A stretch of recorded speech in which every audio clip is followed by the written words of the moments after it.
너 제정신이야? 한국이 어디라고 도대체 거기서 살겠다는 거야? 엄마 말 똑바로 들어.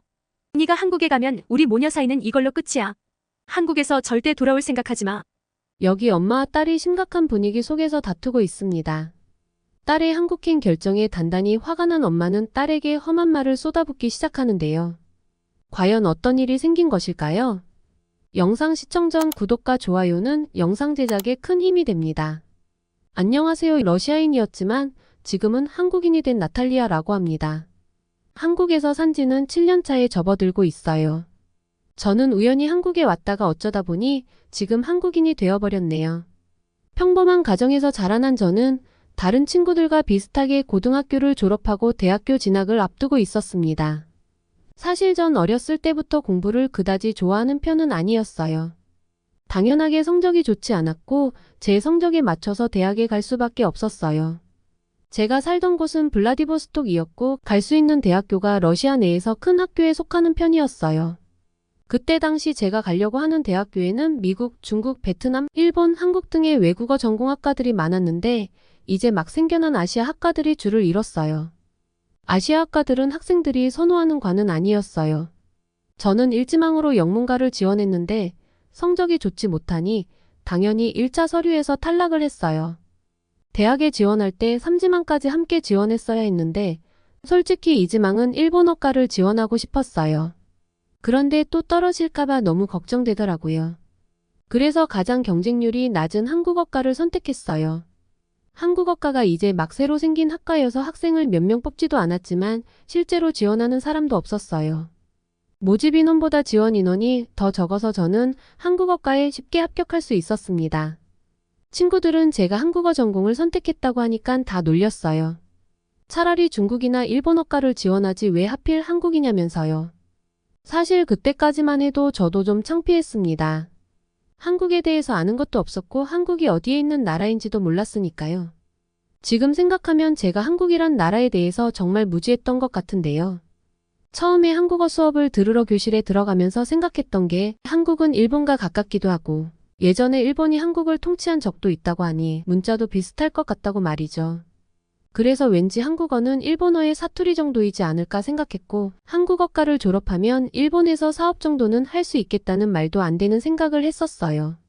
그때는 지금처럼 한류바람이 불지도 않았을 때여서 한국에 대해 너무도 몰랐던 거죠. 그런데 막상 수업을 들어보니 완전히 달랐어요. 태어나 처음 보는 새로운 언어에 저는 신선한 충격을 받았어요.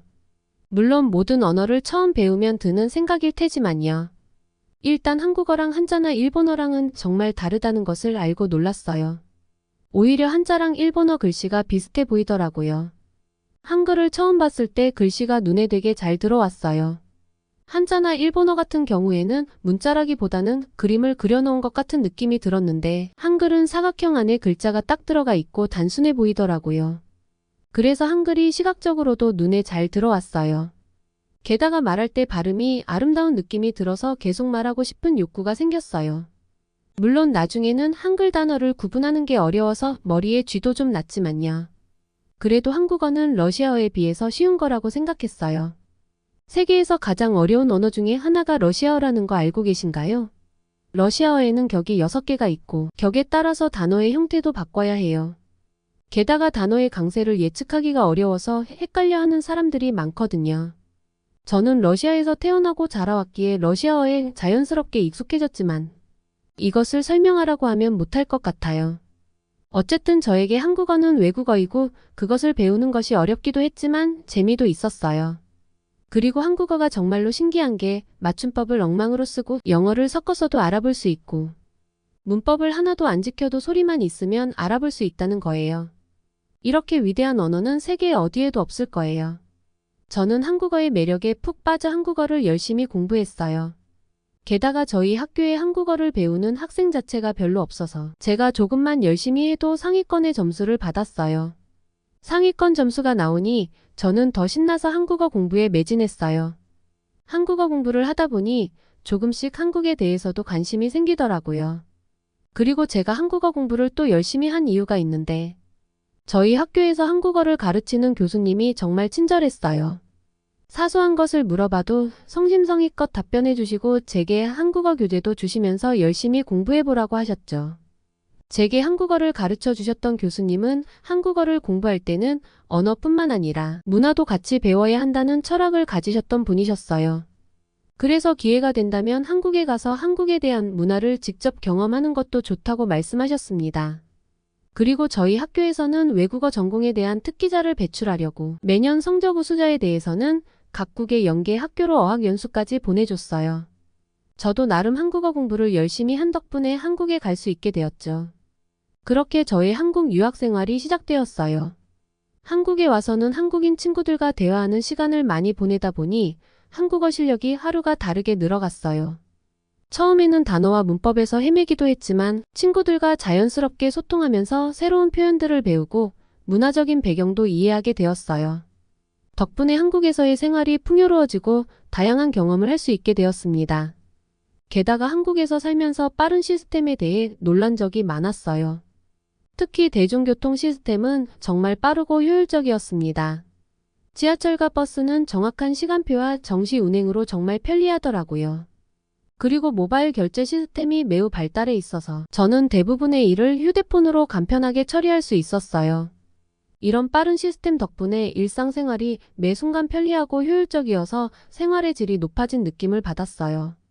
한국에서 1년의 유학 생활을 마치고 러시아에 다시 돌아갔고 학교를 졸업하기 위해서 한국어 검정 능력 시험을 쳤어요. 대학 졸업 조건이었는데 제가 점수가 꽤 높게 나왔고 우수한 성적으로 대학을 졸업할 수 있었어요. 졸업을 하고 취업 박람회도 다니고 여기저기 알아보고 있었던 중에 대한민국 영사관에서 연락이 왔어요. 정부 초청 프로그램이 있는데 한국어 검정 능력 시험 성적이 우수한 사람 중에서 한국의 대학원에 갈 수 있게 해주는 프로그램이라고 하더라고요. 너무나 좋은 기회였기에 또다시 한국에 가서 학교를 다녔어요. 공부를 마치고 다시 러시아로 돌아가려고 할 때쯤 한국의 어느 기업에서 스카우트 제의를 받았어요. 통번역을 하는 업무였는데 2년 정도 일을 하니 너무 지치더라고요. 게다가 대학 전공으로 공부하지 못했던 영문학에 대한 아쉬움이 계속 남아있는 상태였어요. 어렸을 때부터 공부에는 취미가 없던 저였는데 어쩌다가 이렇게 공부벌레가 되었는지는 의문이지만요. 어쨌든 일을 하다 보니 공부할 때가 마음이 편한지 계속 하고 싶더라고요.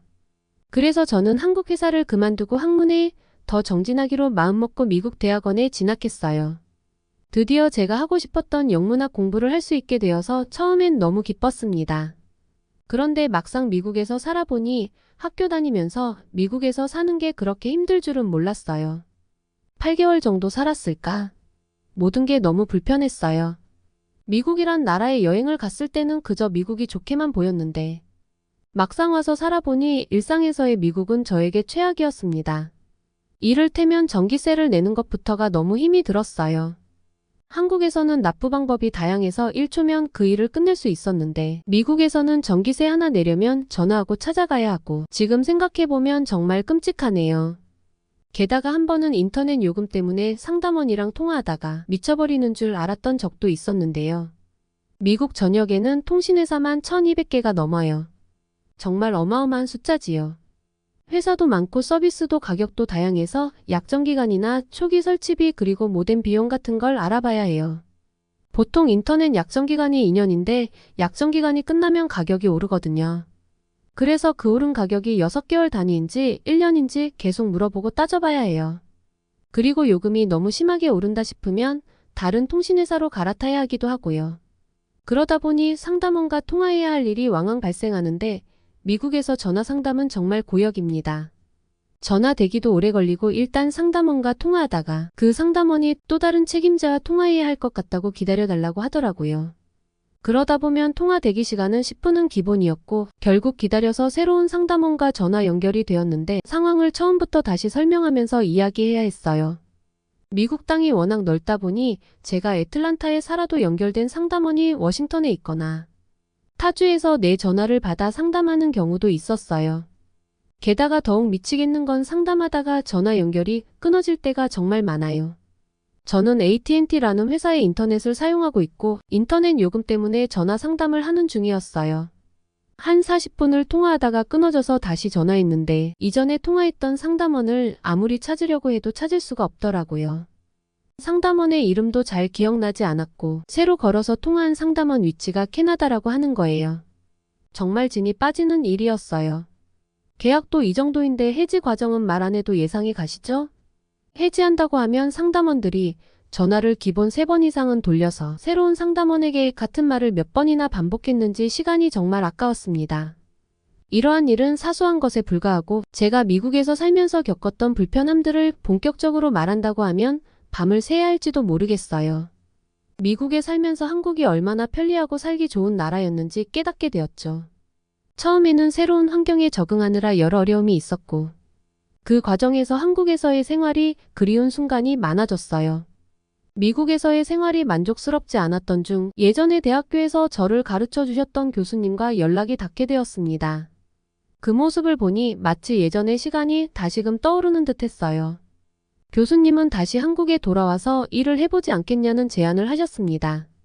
이런 기회가 찾아오다니 뜻밖이라 생각했지만 고민 끝에 새로운 도전을 받아들이기로 했습니다.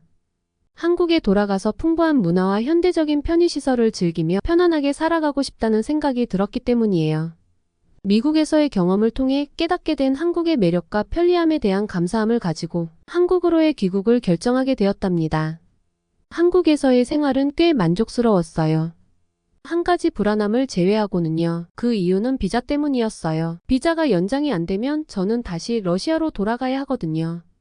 비자를 연장하면 할수록 연장 조건이 까다로웠고 어려움을 느꼈어요. 비자를 연장하러 가는 날이면 마음이 힘들었어요. 저는 계속 한국에서 살고 싶었던 마음이 정말 커졌거든요. 그렇다고 영주권을 받는 것도 어려웠어요. 오랜 고심 끝에 전 한국으로 귀화를 결정했습니다. 사실 한국인들은 잘 모르지만 외국인으로서 한국에서 살아가는 게 또 사소하지만 불편한 점들도 있어요. 핸드폰 개통부터 대출까지 제한이 정말 많거든요. 살면서 발생하는 그런 자잘한 문제들이 귀화하는 순간 한꺼번에 해결되는 것들이었어요. 그래서 비자를 연장할 때마다 불안에 떨면서 한국에 사느니 당당하게 한국인으로 살기로 마음먹었고 지금은 한국에서 보란듯이 잘 살고 있습니다. 그리고 제 결정은 틀리지 않았다고 확신해요. 앞으로도 한국에서 잘 살겠습니다. 지금까지 제 사연을 들어주셔서 감사합니다.